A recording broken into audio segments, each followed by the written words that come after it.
You know what? I'ma say it. Pokemon was the worst company to ever make a MOBA game. Prove me wrong. And before y'all go in the comment section slandering me, relax. Give me like a couple of minutes to explain my point and you all can start degrading me afterwards because I know people don't like listening and don't like thinking logically or opposite of theirs. It's fine. Let's get up into it. Actually, wait a minute. Before we get into this, I gotta do the plug stuff because obviously YouTube wants that and because I want to grow. Here you go. Make sure you leave a like, a comment, and subscribe if you enjoy this video, but Pokemon in general, because I cover primarily Pokemon content. We're actually doing a Pokemon Legends Arceus giveaway in the description section below and or pinned in the comment section. And while you're down in the description, be sure to go check out the other links that are down there because I know people don't like reading descriptions, but I mean, that's the whole reason why I talked about the giveaway. But let me get into this video, bro. So I just want to say first and foremost, I was right about Pokemon Unite, by the way. I know a lot of people won't give me my flowers, but I was one of the few people that said this game was not going to last at all. Now that the game is out and I've actually played it, I was right for the wrong reasons, if that makes any sense. When we first saw Pokemon Unite, it looked like a mess. It was a laggy bit. They had all these celebrities that nobody cared about and they were showing more of them than the actual gameplay. And the game was like I was playing an actual, I don't know, like a Pokemon Rumble knockoff. It just looked really bad and then it disappeared. Now, a couple months before the release, we actually got a lot of leaks that were showing so much of the game, so many skins, so many improvements of the game. Then we got the betas that came out before the game, and honestly I played a couple of the betas and they were really good. I got addicted to Pokemon Unite for the first 2 months, and I mean, it's safe to say that like I'm saying all this stuff and I still like the game tremendously. You're out of your mind if you don't think I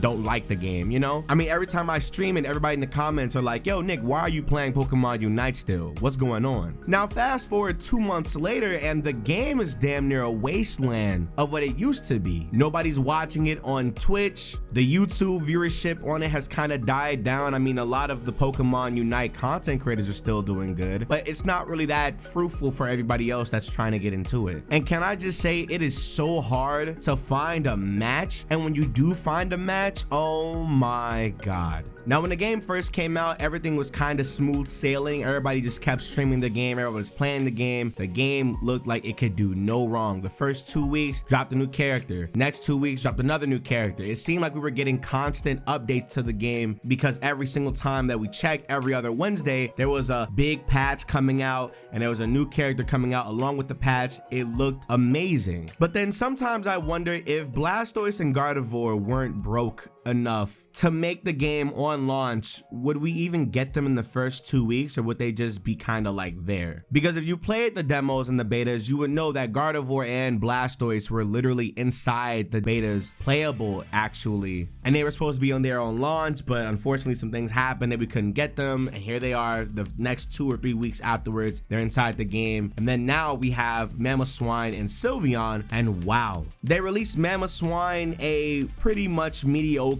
tank at best. Then they dropped Sylveon, the most broken mon at the game before the patch came out. Then they murdered Sylveon literally a week later, and then before that they haven't even touched Venusaur, and they made Venusaur so broken, dude. Like right now, if you go search up Pokemon Unite content, if it's not about any of the leaks that have come out on the new Halloween update, you're literally seeing everybody and their mom complain about something about this game. And if you go read those comment sections, you see the exact same people that are going to literally repeat everything that I'm about to say. I love Pokemon Unite. I just wish they would fix this part of the game, or they would fix these issues. They list the issues off, and these issues are the same with the player base. And I'm thinking to myself, damn, no wonder people have stopped playing this game, because they haven't fixed the problems that everybody and their mom have been complaining about since launch. These are the same issues that they just have not fixed at all. Or whenever they drop a new character, it kind of just seems like they don't bother testing out the character before. Like literally, Sylveon came out, was busted for a weekend. They nerfed it not even 3 or 4 days after it came out, and it was like the quickest, the fastest any Pokemon has been nerfed or touched. But they let Venusaur run wild for the last 3 or 4 weeks now, and for some reason we're just okay with that. Nobody's talking to them about this. Now I kind of want to know where this humongous dip in Pokemon Unite interest came, and this goes back to what I was saying before, right, about Pokemon being the worst company to to ever make a MOBA off of. Watch this. Pokemon has 900 plus Pokemon, has amazing Pokemon. People have their favorites that they would like to see in the game. People have ones that are in the game that they're not really fond of, but they have grown to show another appreciation for that Pokemon. Like for me, I love using Gardevoir in my regular playthroughs, but now that I play her in Unite, she's my go-to now. Or Mamoswine, or even Snorlax and Gengar. There are certain mons that are really good in regular playthroughs, but you know them for how strong they are. You don't really have a personal connection for some of them. But because I was playing them in another game, it's like, damn, I really love these mons. I'm going to use them in my playthrough a lot, you know? And because of that, the attention span of many have dwindled down tremendously, because you have people who literally want their favorite Pokemon in the game. Mind you, they release a new character, and I'm pretty sure this is like a MOBA standard. They release a new character every, what, 2 or 3 weeks? Some a couple months. I don't know what other MOBAs do a couple months. I'm trying to think of like some off the top of my head, but I thought League of Legends, early League of Legends was like once every 2 weeks or once every 3 weeks or something. It was always a new character, and all characters always came out broken. And Tencent did a terrible job at, you know, just balancing the game in general. Even League of Legends now is not balanced at all. But now you have people who don't care to wait for their favorite Pokemon just to not be in the game. I mean, let's be honest here. The only time we've ever seen Pokemon Unite viewership spike is when a new character drops. Sylveon came out, boom. I saw it like first, I don't know, I think it was like 15, 20 games on Twitch. Then it went right back down right before the patch. And it was like, wow, okay, well, there goes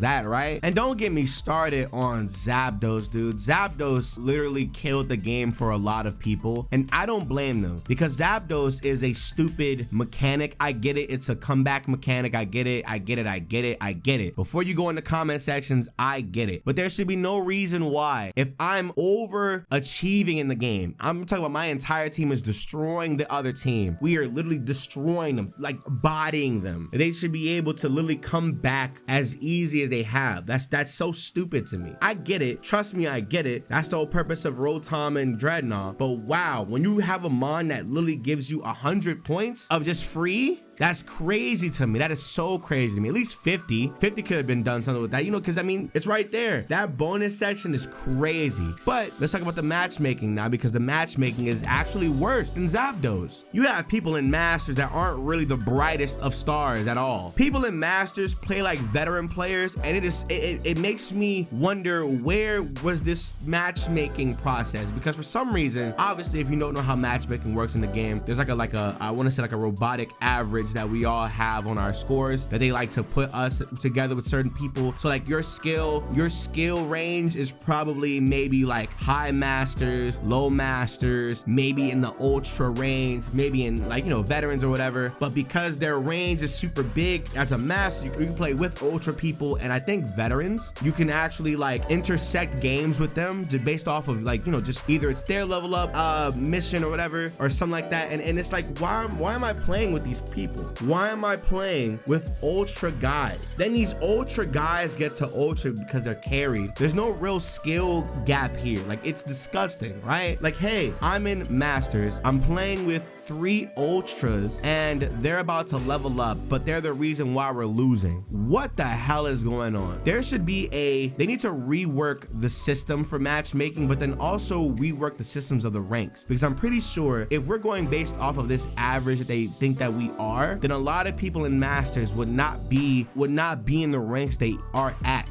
because all of Masters now is just 5 stacks at the top, and then the random poor soul me that decided to solo queue on stream along with anybody else is just playing the game. And it's so weird to me, because people will sit down and they'll complain about this, then you'll have the people who are like, oh my god, it's just a kid's game, what are you talking about? When you can obviously see that the Pokemon Company and Tencent are trying their hardest to make this a competitive game. You noticed, I'm pretty sure you've noticed, they've been putting out patch notes like it's nothing recently. There's tournaments going on right now. There's esports that are actually being made right now, and the world is opening up next year, so of course people are going to be trying to go to these competitions for this game, but this game has to be alive for people to go somewhere, right? Am I wrong? Am I right? Come on, dog. And it surprises me how bad some of these people are, dude. There are literal tutorials that you can play. You get a lot of free stuff. You get a lot of things that you can get get for free that people complained about when the game first came out by just playing the game. And for some reason, people act like they cannot read and or understand instructions. They just said, oh, I'm not gonna play the tutorial, I'm already good at the game. No, you're not. You are in veteran. Ultra, stop it, please. And it just doesn't help that the game had a negative press the first 2 weeks of release. Like, it just doesn't help that at all. Like, if you search a Pokemon Unite still, those same negative videos from 2 or 3 months ago have taken over the search. And then recently, all of the complaining Pokemon Unite videos have been taking over search as well. I wouldn't be surprised if this one does the same thing. Hey, leave a like, I love you. Hey, y'all know I'm preaching right now. Leave a like. All in all, bro, listen, Pokemon Unite has a lot of things they need to fix, and it's very interesting how they put out that survey, and I'm gonna assume that only a couple of those changes have been implemented, and that's what makes me mad, because these people that play these games, Pokemon fans are not MOBA fans. They're just not, they're not that. Pokemon is a very turn-based RPG kind of game, and most of the time, no, most of the sales, it's the highest grossing media franchise in the world right now, right? Most of the sales are coming from merchandise. The games don't make that much money, so it's like, okay, cool. If that's the case, you know,